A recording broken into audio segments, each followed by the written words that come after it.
Celebrating Heroes, brought to you by Buick and Draper Fencing.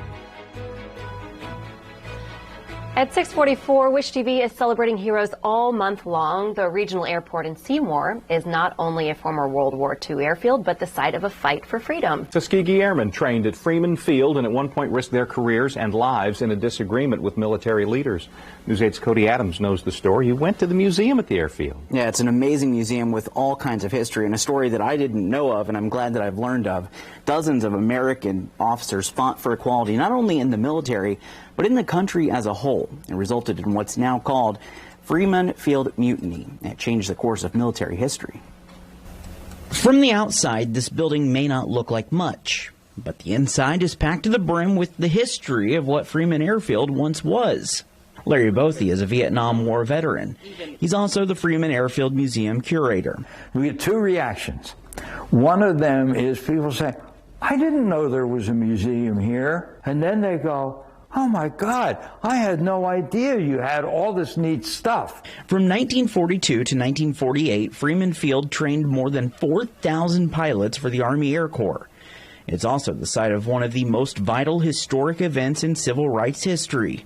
Towards the end of 1944, the 477th Bomb Group, known as the Tuskegee Airmen, was transferred to Freeman Field. They were there only 5 weeks, but the legacy they would leave lasted a lifetime.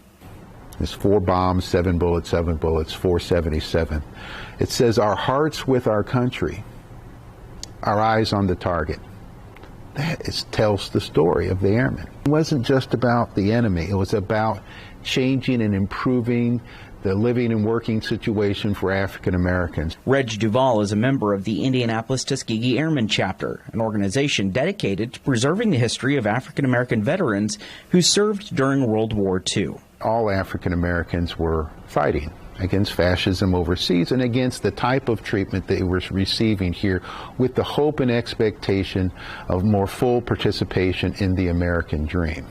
That battle for equality took center stage in Seymour when some of the black officers at Freeman Field attempted to enter an illegally created whites-only officers club on base. More than 100 arrests of black officers were made after they refused to sign an illegal order stating they would not enter, known as the Freeman Field Mutiny.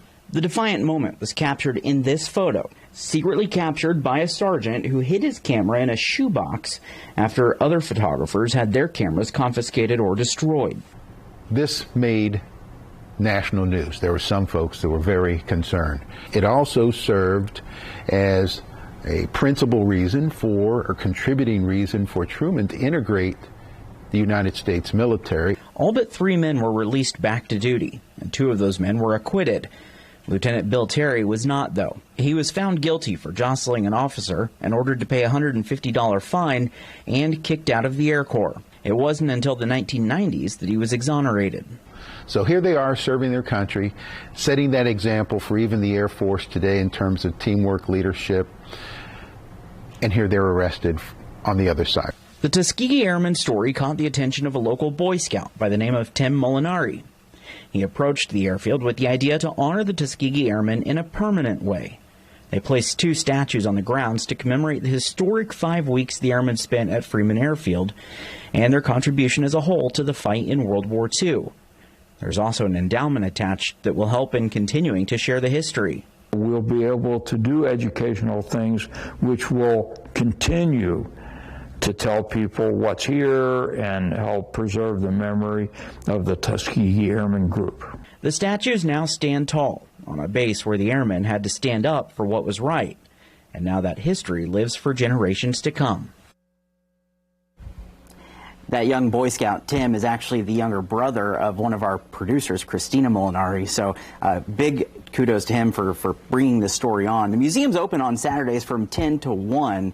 Entrance to the museum is free, but of course donations are very welcome.